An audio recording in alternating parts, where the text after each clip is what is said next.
Will and Joni Gilmer, Alabama. Jason Bunting, Illinois. Leighton and Brenda Cooley, Georgia. Dan and Sina Glessing, Minnesota. Chelsea Cordes, Wyoming. Ben and Kelsey Lacrosse, Michigan. Dustin Ladenberger, Nebraska.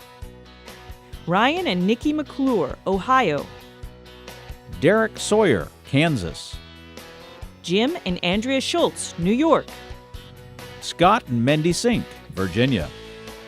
Daniel and Allison Smith, Kentucky. Matt and Aaron Sweet, California. Patrick and Kim Swindle, Mississippi. Mark and Val Wagner, North Dakota. And Roland Yee, Florida. The American Farm Bureau's Young Farmers and Ranchers Committee brings together young leaders who give their time and effort to the organization because they have a big stake in the future of U.S. agriculture and Farm Bureau.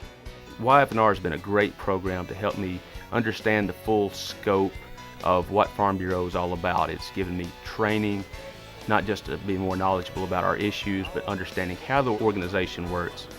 Farm Bureau allows me to be an advocate for an industry that not only provides me with my lifestyle and my income, but it's something that I believe in. Participants learn how the political and regulatory systems work and how to use that knowledge to promote agricultural priorities when they meet with their elected officials. There's a couple topics that we were going to talk to you today about, estate tax being one, and the Chesapeake Bay being the other.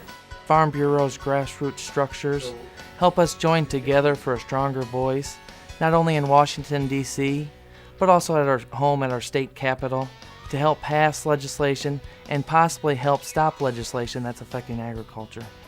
Engaging the public through social media was a big focus for committee members in 2010.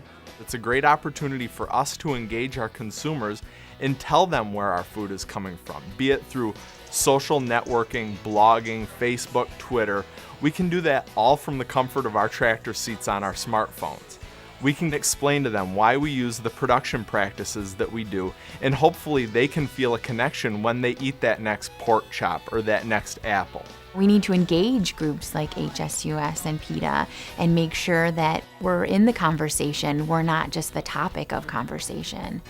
Committee members are even creating their own videos to show their stories. This box actually controls all the functions of the chicken house. Can you pick a green out? There you go. By teaming up with the foundation, the committee is increasing agricultural literacy with the Accurate Ag Books program for preschoolers and kindergartners. So A is for agriculture.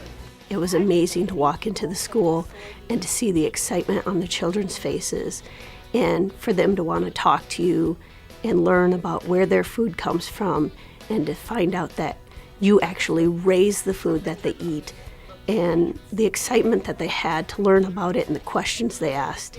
It was just a breathtaking moment. Through the Harvest for All program, young farmers and ranchers volunteer to help create a hunger-free America. The volunteer activities with Harvest for All allow us to show that we're continuing to give. Even though we work as hard as we do to provide the food, that we still take time to help people.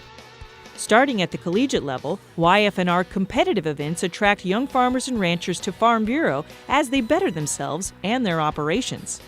Rachel Bina, North Dakota. The main benefit I see of the competitive events for young farmers and ranchers is the personal and professional development that you're able to receive through competing. It's allowed me to kind of step back, look at operations. Competition finalists, national committee members, and state YF&R committee chairs are eligible to apply for one of 10 spots in the Partners in Ag Leadership, or PAL program. The annual leadership conference brings together hundreds of young farmers from around the country. The minute you walk in the doors, when you come in to register, you can feel the passion, you can feel the excitement. You know that you're in a place where people are facing similar issues, similar hardships, similar trials and tribulations, and they're ready and willing to share ideas and share things that have worked for them. By being involved, we've met business leaders, we've met other young farmers and ranchers from around the country, we've made contacts. So now the world has just gotten so much smaller by being involved. But a big part of their focus is assuring opportunities for the next generation. When you look at statistics, obviously the average age of farmer is increasing. There are fewer of us, so somebody is going to have to fill that leadership gap moving forward. YF&R provides a great opportunity for farmers and ranchers of my generation to learn about our organization, learn more about our industry, and prepare us to take on those leadership roles that will be so critical in the future. The YF&R program strives to build a better future for agriculture and Farm Bureau.